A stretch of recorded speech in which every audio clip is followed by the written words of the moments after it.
I need to talk to you about walking. Not because walking is bad, but because if walking is the only thing you're doing to fight type 2 diabetes, honestly, you're bringing a knife to a gunfight. Diabetes is not a passive disease. Right now, today, it's working against your nerves, your kidneys, your eyes, and your heart. It doesn't take days off. So why are we responding to it passively? My name is Jared Linder. I'm an ICU nurse with 16 years in critical care. I'm a lifestyle medicine coach, and I personally reversed my own type 2 diabetes. I've watched what this disease does to people up close, and I've also watched what happens when people decide to stop being passive about it. The people who reverse diabetes are not the ones who simply walk more. They're the ones that use all the tools at their disposal to fight back harder.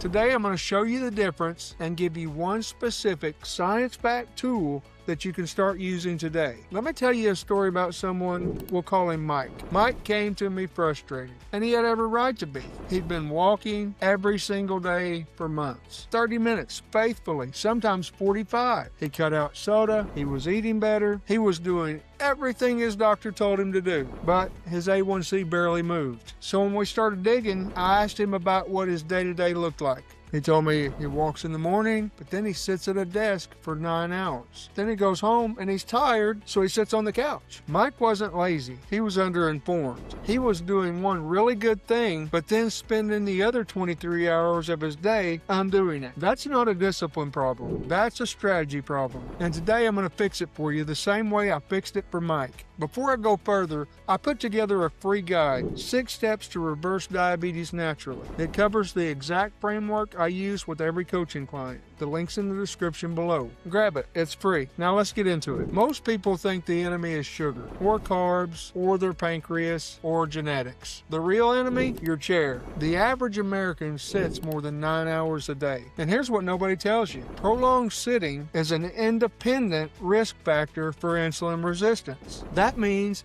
it causes damage on its own, separate from your weight, separate from everything else. You can't outwalk 9 hours of sitting. You can't out-exercise it either. One morning walk doesn't cancel out what happens to your blood sugar for the rest of the day. That is what was happening to Mike, and that's probably what's happening to you. Here's something most people never hear from their doctor. Your muscles are your biggest blood sugar organ. Not your pancreas, not your liver, your muscles. The more muscle you activate, the more glucose gets pulled out of your bloodstream. Your quads, your glutes, your hamstrings, those are the largest glycogen reservoirs in your entire body. When they contract, they act like a sponge, pulling sugar out of your blood and storing it as fuel. Casual walking barely touches these muscles. A leisurely stroll activates maybe 20% of the muscles. That means you're leaving 80% of your blood sugar weapon on the table. In 2024, a study was published in the Scandinavian Journal of Medicine and Science in Sports. Researchers took a group of overweight adults and had them sit for 8.5 hours, basically a normal workday. One group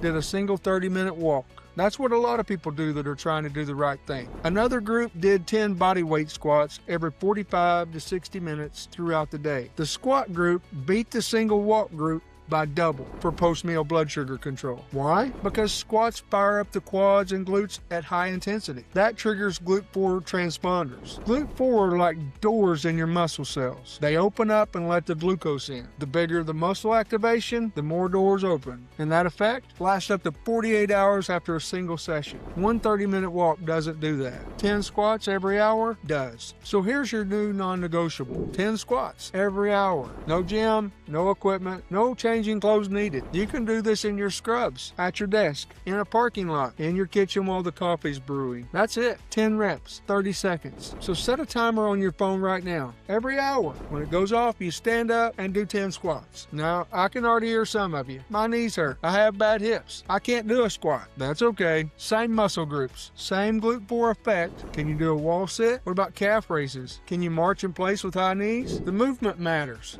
The muscle activation is what we're after. And keep walking. Walk after meals. That still matters. But stop letting walking be your only weapon. This sounds really simple, but the problem is the things that are easy to do are also easy not to do. 10 squats sounds pretty simple, and it is. That's why most people will watch this video, nod their head, and never do it. Don't be that person. Let me show you what this actually adds up to. 10 squats every hour, 8 hours a day, 5 days a week. That's 400 squats a week you weren't doing before. Over 90 days, that's thousands of additional muscle contractions targeting your largest blood sugar organs. Every single one of those contractions is opening GLUT4 doors. Every single one is pulling glucose out of your bloodstream. Every one of them is building the habit that moves your A1C. This isn't theory, it's math. It's physiology. It's what reversal actually looks like. Mike did it. 90 days later, his A1C had dropped significantly. Not because he dug deep and found more willpower, but because he changed his strategy.